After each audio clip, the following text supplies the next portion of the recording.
ఇవాళ మనం types of sentences గురించి డిస్కస్ చేద్దాం. ఓకేనా. సెంటెన్సెస్ మనకి బేసిక్గా 4 టైప్స్ అన్నమాట. ఎన్ని టైప్స్? 4 టైప్స్ ఉన్నాయి. ఓకేనా. ఈ 4 టైప్స్లో ఫస్ట్ వన్ వచ్చేసి assertive or declarative sentence. Assertive declarative sentence అంటే మనకి ఏదైనా ఒక సెంటెన్స్ని స్టేట్మెంట్ టైప్గా ఉంటే మనం దాన్ని ఏమంటాం? అసెర్టివ్ డిక్లరేటివ్ సెంటెన్స్ అంటాం. ఓకేనా. అసెర్టివ్ సెంటెన్స్ని డిక్లరేటివ్ సెంటెన్స్ అని కూడా అంటాం. ఓకేనా. ఈ సెంటెన్సెస్లో మనకి ఫ్యాక్ట్స్ కానీ ఒపీనియన్స్ ఐడియాస్ గురించి చెప్తుందన్నమాట. నెక్స్ట్ ఇక్కడ ఎగ్జాంపుల్స్ చూడండి. I am a teacher. I am a teacher అంటే ఇది ఒక స్టేట్మెంట్. ఓకేనా. ఎప్పుడైనా సరే గుర్తుపెట్టుకోండి, assertive sentence ends with full stop. Assertive sentence అనేది మనకి ఫుల్ స్టాప్తోనే ఎండ్ అవుతుంది. ఇక్కడ చూడండి, ప్రతి సెంటెన్స్కి ఎండింగ్గా ఏముంది? ఫుల్ స్టాప్ ఉంది.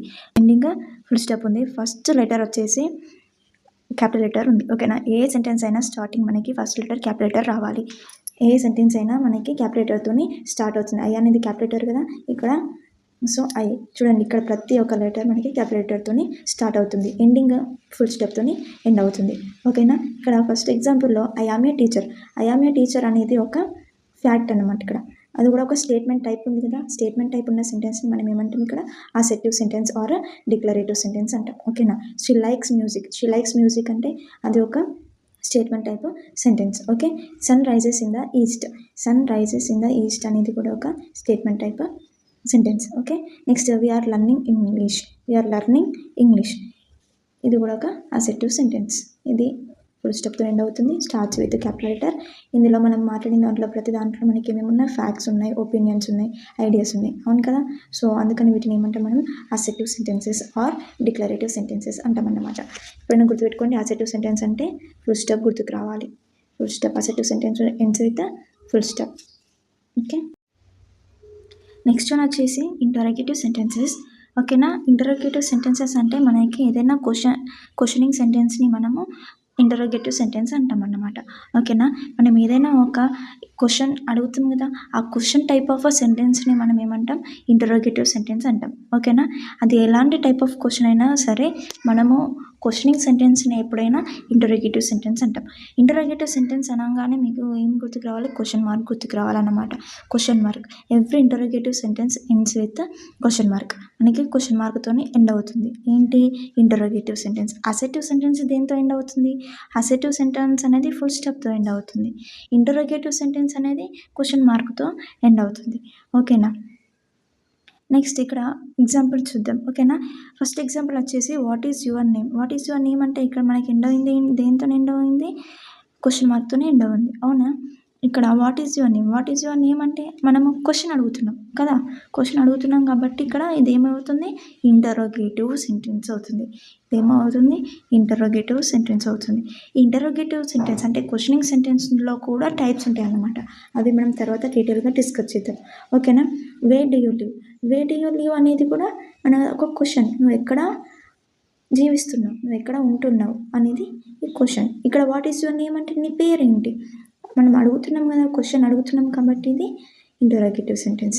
ఇక్కడ వే డు యూ లివ్ అంటే నువ్వు ఎక్కడ ఉంటున్నావు, ఇది కూడా interrogative sentence. Are you happy. నువ్వు హ్యాపీగా ఉన్నావా. మనం క్వశ్చన్ అడుగుతున్నాం కదా, క్వశ్చన్ అడుగుతున్నాం కాబట్టి ఇది interrogative sentence. Did she call you. Did she call you. తను కాల్ చేసిందా నీకు. సో ఇలా క్వశ్చనింగ్ సెంటెన్సెస్ ఉంటే మనం ఏమంటాం? వీటిని ఇంటరాగేటివ్ సెంటెన్స్ అంటాం. ఓకేనా. ఫస్ట్ వన్ వచ్చేసి assertive or declarative sentence. Assertive declarative sentence అంటే అవి ఒక స్టేట్మెంట్ టైప్, ఆన్సరింగ్ టైప్ ఉంటాయి అన్నమాట. వాటిని అసెర్టివ్ ఆర్ డిక్లరేటివ్ సెంటెన్స్ అంటాం. ఇక్కడ ఇంటరాగేటివ్ సెంటెన్స్కి వచ్చేసి ఇవి క్వశ్చనింగ్ లా ఉంటాయి. క్వశ్చనింగ్ సెంటెన్స్ని ఏమంటాం మనం? ఇంటరాగేటివ్ సెంటెన్స్ అంటాం. ఇంటరాగేటివ్ సెంటెన్స్ అంటే క్వశ్చనింగ్ సెంటెన్స్ అన్నమాట. ఇంటరాగేటివ్ సెంటెన్స్ మనకి దేంతో ఎండ్ అవుతుంది? క్వశ్చన్ మార్క్తో ఎండ్ అవుతుంది. ఓకేనా. క్వశ్చన్ మార్క్ అనేది కంపల్సరీ గుర్తుంచుకోవాలి. నెక్స్ట్ వన్ వచ్చేసి ఇంపరేటివ్ సెంటెన్స్ అన్నమాట. నెక్స్ట్ వన్ ఏంటి? Imperative sentence. ఇంపరేటివ్ సెంటెన్స్ అనేది మనకి ఎప్పుడైనా సరే మనము రిక్వెస్ట్, కమాండ్స్, అడ్వైజ్, ఇంస్ట్రక్షన్స్ ఇలాంటివి యూజ్ చేస్తాం కదా, ఆ టైప్ ఆఫ్ సెంటెన్స్ని మనము ఇంపరేటివ్ సెంటెన్స్ అంటాం. ఓకేనా. ఏ టైప్ ఆఫ్ సెంటెన్స్ని ఇంపరేటివ్ సెంటెన్స్ అంటాం?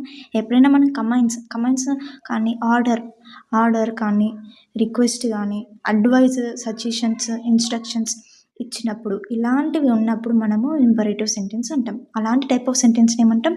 ఇంపరేటివ్ టైప్ ఆఫ్ సెంటెన్స్ అంటాం. ఓకేనా. ఇక్కడ open the door. Open the door అంటే ఇక్కడ మనం ఆర్డర్ ఇస్తున్నామా, కమాండ్ చేస్తున్నామా, రిక్వెస్ట్ చేస్తున్నామా, అడ్వైజ్ చేస్తున్నామా, ఇన్స్ట్రక్ట్ చేస్తున్నామా, సజెషన్ ఇస్తున్నామా.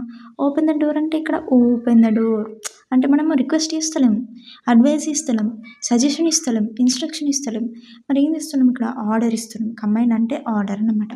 కమాండ్ అంటే ఆర్డర్. ఓకేనా. కమాండ్ చేస్తున్నాం కాబట్టి ఇది కమాండ్ కాబట్టి ఇదేంటి? Imperative sentence. ఓకేనా. Please help me. ఇక్కడ ఇంపరేటివ్ సెంటెన్స్ కూడా ఫుల్ స్టాప్తోనే ఎండ్ అవుతుంది. కానీ దీన్ని ఎలా ఐడెంటిఫై చేయాలి? ఇప్పుడు అసర్టివ్ సెంటెన్స్ కూడా ఫుల్ స్టాప్తోనే ఎండ్ అవుతుంది. అసర్టివ్ సెంటెన్స్ ఫుల్ స్టాప్తోనే ఎండ్ అవుతుంది. ఇంపరేటివ్ సెంటెన్స్ కూడా ఫుల్ స్టాప్తోనే ఎండ్ అవుతుంది. మరి వీటిని ఎలా ఐడెంటిఫై చేయడం? ఇక్కడ ఇంపరేటివ్ సెంటెన్స్లో మనకి ఏముంటాయి? కమాండ్స్ ఉంటాయి, రిక్వెస్ట్ ఉంటాయి, అడ్వైజ్ ఉంటాయి, ఇన్స్ట్రక్షన్స్ ఉంటాయి, సజెషన్స్ ఉంటాయి.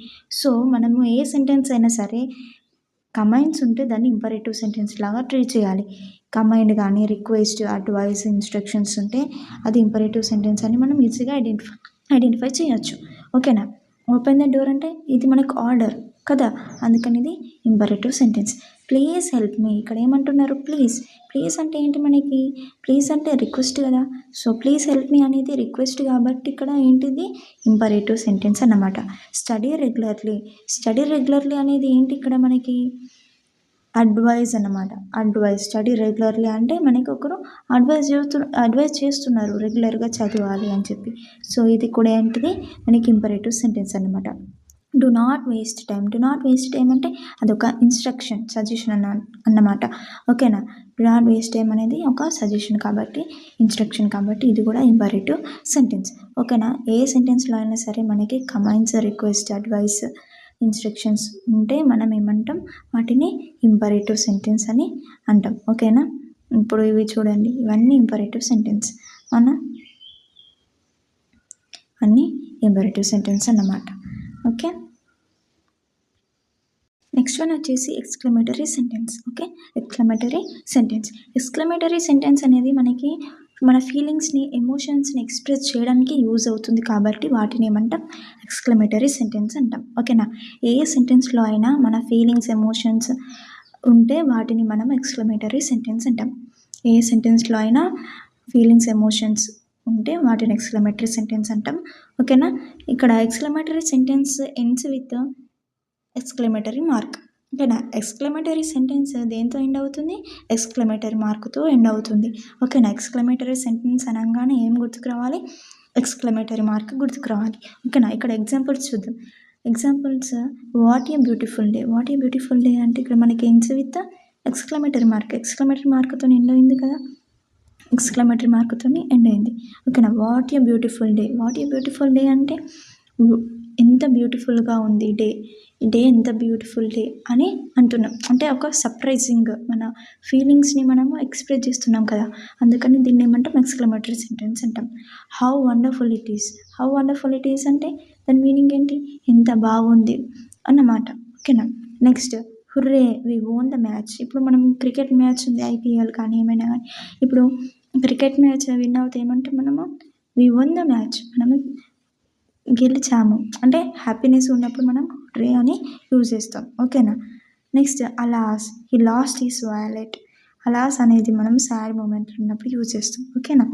హీ లాస్ట్ హిస్ వ్యాలెట్ అంటే అతను తన వ్యాలెట్ని పోగొట్టుకున్నాడు అన్నమాట. సో ఇక్కడ ఒకటి గుర్తుపెట్టుకోండి, మనకి ఎప్పుడైనా సరే ఇక్కడ ఎక్స్క్లమేటరీ మార్క్తోని సెంటెన్స్ అనేది ఎండ్ అయిందన్నమాట. ఓకేనా. మనకి ఎక్స్క్లమేటరీ సెంటెన్స్లో యూజ్ చేస్తాం, కంపల్సరీ గుర్తుంచుకోవాలి ఇది. ఓకేనా. మనకి ఎప్పుడైనా సరే మన ఫీలింగ్స్ని కానీ ఎమోషన్స్ని ఎక్స్ప్రెస్ చేసినప్పుడు ఆ సెంటెన్సెస్ని ఎక్స్క్లమేటరీ సెంటెన్స్ అంటాం. ఏ సెంటెన్స్లో అయినా ఫీలింగ్స్ ఉంటే, మనం ఎమోషన్స్ ఉంటే వాటిని ఏమంటాం? ఎక్స్క్లమేటరీ సెంటెన్స్ అంటాం అన్నమాట. ఓకేనా. ఇక్కడ వాట్ అని ఉంది కాబట్టి అది ఇంటరోగేటివ్ సెంటెన్స్ అనుకోకూడదు. వాట్ అనగానే మనకి ఇక్కడ ఇది క్వశ్చన్లా ఉందా? వాట్ ఏ బ్యూటిఫుల్ డే అదొక క్వశ్చనా? కాదు, అది క్వశ్చన్ కాదు. వాట్ ఏ బ్యూటిఫుల్ డే అంటే అది ఏ రకమైన బ్యూటిఫుల్ డే అనా? దాని మీనింగ్ కాదు కదా. వాట్ ఏ బ్యూటిఫుల్ డే అంటే ఈ డే ఎంత బాగుంది అని యూజ్ చేస్తున్నాం. ఓకేనా. వాట్ వచ్చినంత మాత్రాన అది ఇంటరోగేటివ్ సెంటెన్స్ కాదు. మనము వాట్ అనేది ఇంటరోగేటివ్ సెంటెన్స్కి యూజ్ చేస్తాం, ఎక్స్క్లమేటరీ సెంటెన్స్ మిగతా సెంటెన్స్ కూడా యూజ్ చేస్తాం. దాన్ని యూజ్ చేసే విధానం మారుతుంది అంతే. కాకపోతే ఇక్కడ ఇంటరోగేటివ్ సెంటెన్స్ కాదు, అది exclamatory sentence. How wonderful it is. How wonderful it is అంటే ఎంత బాగుంది అది, ఓకేనా. ఎంత బాగుంది అని మీనింగ్, ఓకేనా. ఎంత బాగుంది అని మీనింగ్, ఓకేనా. ఇప్పుడు మనము ఎంత బాగుంది అని అన్నప్పుడు అక్కడ ఎంత బాగుంది అని చెప్పినప్పుడు అది క్వశ్చన్లో మనకు వస్తలేదు, మనము సర్ప్రైజ్ అవుతున్నాం కదా. అందుకనే దీన్ని ఏమంటే మనం ఎక్స్క్లమేటరీ సెంటెన్స్ అంటాం, ఓకేనా. కన్ఫ్యూజ్ అవ్వద్దు. ఇక్కడ what, how, questioning type words వచ్చినప్పుడు కన్ఫ్యూజ్ అవ్వద్దు, ఓకేనా. ఎక్స్క్లమేటరీ సెంటెన్స్ అన్నప్పుడు మనకి ఎక్స్క్లమేటరీ మార్క్ మాత్రం కంపల్సరీ గుర్తుకు రావాలి, ఓకే.